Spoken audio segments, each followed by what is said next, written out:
The Cowboys, they believe in Mike McCarthy, according to Stephen Jones. His track record speaks for himself, according to Stephen Jones. Here's what Jones said. He's won a Super Bowl. He's been to championship games. I love the way his leadership style is. He's got a great pulse for our football team, and it just feels like he's the right guy for us. Now, look, they created the mess that they're currently in through past flirtations with Sean Payton. They almost hired Sean Payton 3 years ago. There's no secret that Jerry Jones covets Sean Payton. And when Jerry's had a chance to talk about it publicly, he hasn't exactly knocked down any possibility of Sean Payton becoming the coach or Dan Quinn becoming the coach. And I think they've decided that they are going to use this as motivation for Mike McCarthy to get more out of him. And maybe it's good cop, bad cop. I don't know. But the bottom line is Mike McCarthy has won one championship. The book on him in Green Bay is post that championship, he underachieved. His team's underachieved. And guess what happened this year for the Cowboys?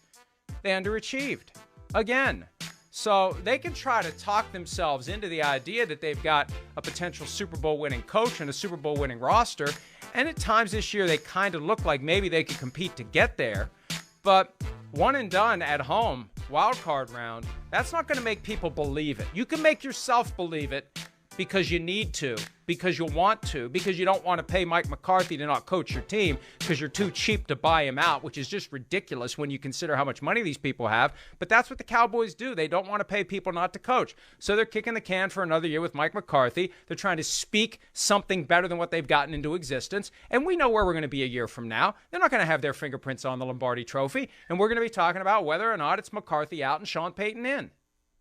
Well, yeah, I mean, and that's it sort of reminds me of the situation that was back in the day, if we can call it the day, where it was Wade Phillips and Jason Garrett. And it always just seemed like Jason Garrett was the coach in waiting. It was only a matter of time before Jason Garrett was going to take over for Wade Phillips. And then that happened, and we saw it happen. And, you know, they were a mediocre team for most of Jason Garrett's tenure. And then we saw Jason Garrett's contract expire, basically to the point of not wanting to pay people to not coach the team, right? Jason Garrett's contract had to expire before they even were like, oh, yeah, he's not coming back. And then it was this weird deal where, okay, what are they going to do? Like, is he actually gone? And, well, they don't have to announce anything because his contract is over. And then, oh, wow, look, there's Mike McCarthy. And yeah, he's the next head coach of the Dallas Cowboys. And like you said, look, there's been a flirtation between Sean Payton and the Cowboys before. That's why this is going to continue to be out there for the next year. And like,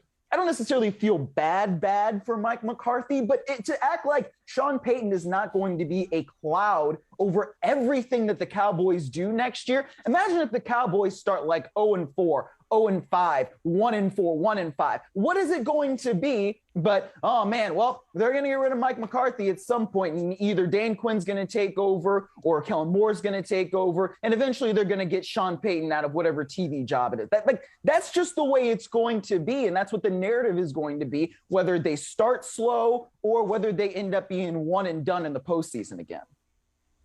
Yeah. And look, you never know what's going to happen. There are so many factors that go into how a season goes, but there's just a sense that this team still has plenty of work to do. And all of a sudden, Dan Quinn is the next Vince Lombardi, which I don't quite understand.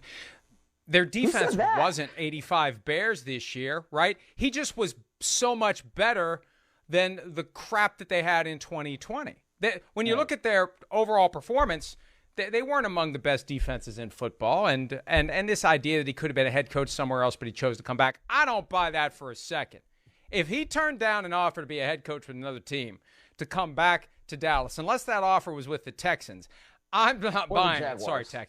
Sorry, Texans. Yeah, or the Jaguars. Sorry, Texans. The Texans gave us Nick Caserio this week. See, here's my theory on the Texans and why they gave us Nick Caserio. I think they had some outside consultant say, engage your critics. That's the best way to deal with your critics. Because I've been doing this long. Said that in the thing, in the interview you did with them, basically. I've been doing this long enough to know that every once in a while, one of these teams that doesn't quite know how to deal with the body blows they get from PFT will decide to reach out and think that maybe that's going to change things. And frankly, not today. Maybe tomorrow, but not today. Today's not the day to change my mind about anything.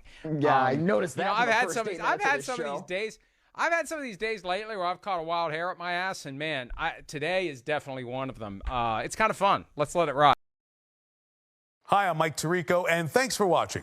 Make sure to hit subscribe for the latest news and highlights from NBC Sports.